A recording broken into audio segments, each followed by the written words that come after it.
Welcome to another episode of the Vegan Pulse. I am your host, Nancy Arenas. Today, my guest is Ella Majors, who said, eating should be an enjoyable way to fuel your body and ignite your taste buds. So many people obsess over counting calories and macros or are stuck in a debilitating cycle of restricting and binging.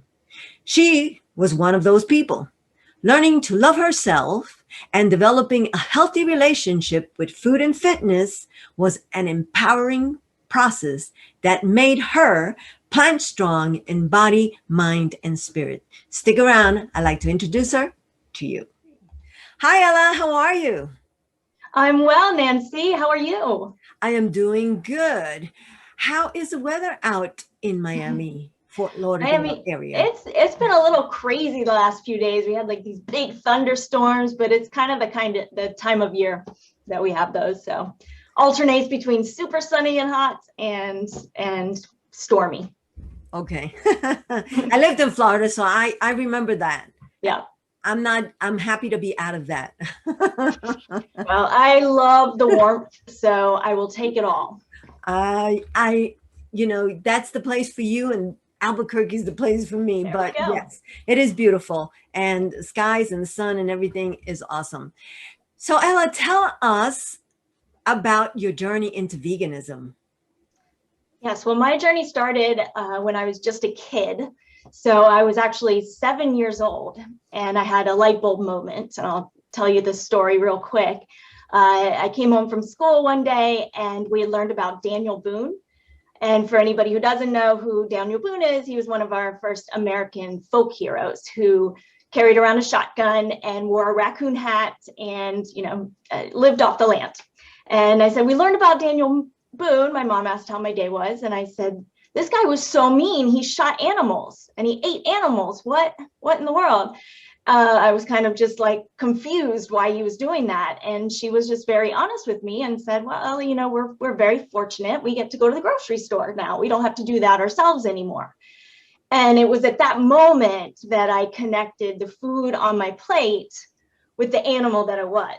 And I was actually horrified. I was just couldn't believe that that's what I had been eating. And I said, well, that's it for me. I am never doing that again. And that was it. Never ate meat again. I became an advocate for animals at 7 years old. Then I started to do my own research. This is back in, in 1987. So back then, nobody even knew what the word vegan was, and there was not so much information readily available. So I really had to do my own research and connect with organizations. And really, once I learned the connection between all the animal agricultural industries, I became vegan. I was 15. Wow. And did your parents support this? Yeah, actually, they thought it was a phase at first. They thought, oh, it'll just be a phase. So I just ate the sides at the dinners. And then they actually saw that this is something I was really passionate about. And funny enough, my dad went vegan many years later. My sister went vegan. My mom is now vegan. My sister's husband or boyfriend and all her children are vegan. So it spread. It was a snowball effect. That was awesome. And all because of one person, you. Correct. Yes. See, when they say one person can't make a difference, that is so untrue. It's so untrue. Absolutely. Now, you, my young lady, have some titles that you've won in the fitness world. Can you tell us about that? Yes. So in my 20s, so I was an animal rights activist when I was in my teens, but always have been into fitness as well. So since I was 5 years old, I started with gymnastics, and then I grew tall and I did volleyball and I swam and I did dance, and I was just always very, very active. And so I went into the fitness industry in my 20s after college, and decided, how I'm going to spread my veganism now is going to be different than how I was doing it as a teenager. One thing that was really hard as a teenager was coming to the realization that a lot of people weren't ready to know what was going on. And that was a hard pill to swallow for me. I really thought that if I just let everybody know what was going on behind the closed doors of factory farms, that everybody would go vegan like me. Well, obviously doesn't happen like that very often. So I said, well, let me inspire people, let me, what can I do to make people want to join the vegan club, right? So I got into the fitness industry and decided to compete in bikini competitions. And I wanted to win one. So I said, whatever it takes, I want to win one so I can have a vegan title. And luckily, the first one I did, I got first place in the bikini division, and I got second in 2 other divisions in that competition. So I checked that off my bucket list, and that was good enough for me.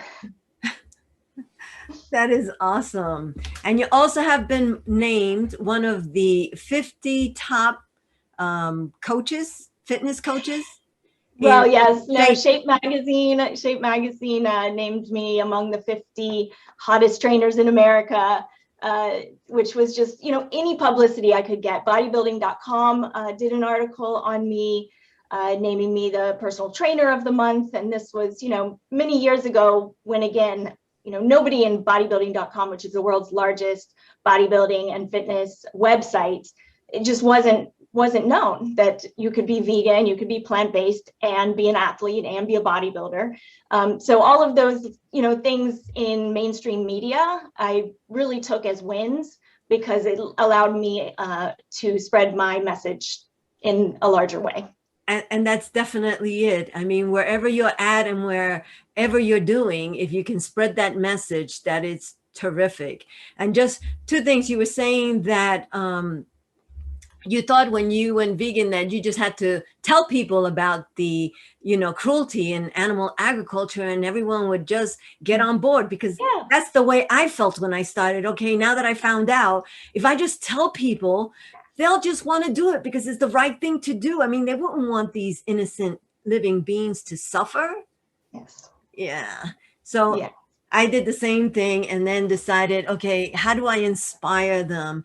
And so that's one of the reasons why I developed Vegan Pulse, to tell the stories, snippets of story all around the world of people like you who have come to veganism.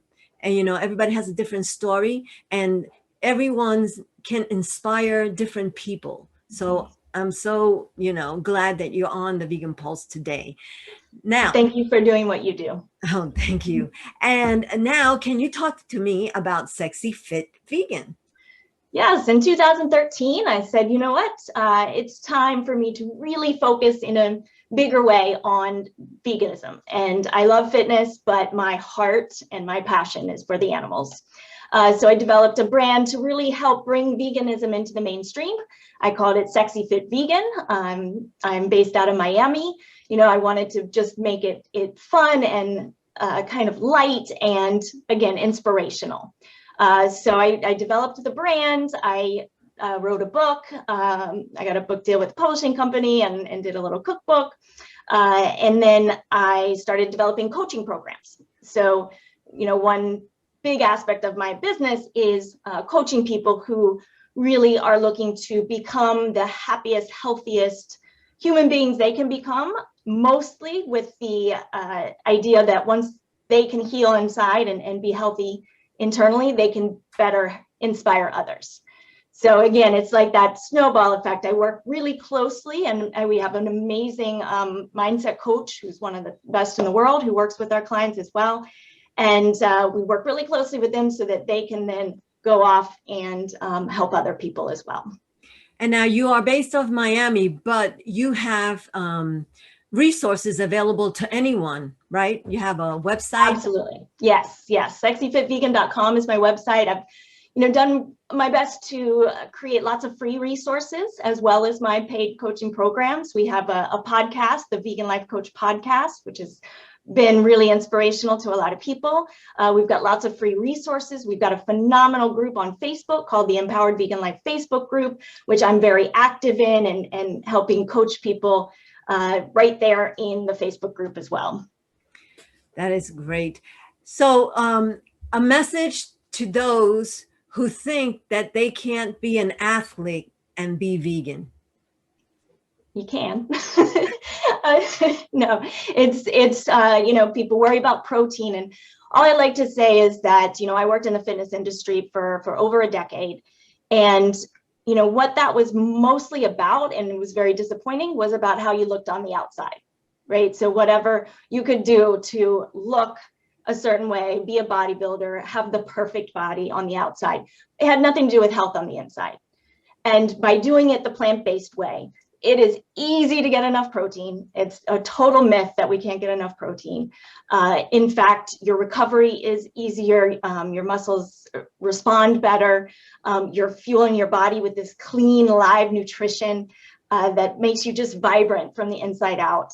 And so between fitness and just everyday life and being energetic and feeling good, and when I say sexy, I mean really sexy feeling from the inside out, that you are making a difference in the world, that you have have a purpose to inspire others. That's what really helps people get to the end of their lives and say, you know what, I have no regrets. I really did what I could do and spent my energy on the things that really matter. That's what we want our clients to do. And that's what my brand is all about. That is great. And I want to thank you for being on the Vegan Pulse. I will have all your social media contact and web pages and so forth on our media on Sprouting Compassion and Vegan Pulse, so that anyone who is interested in learning more about either your coaching or how to get fit like you, if they want to contact you, that they will be able to do so.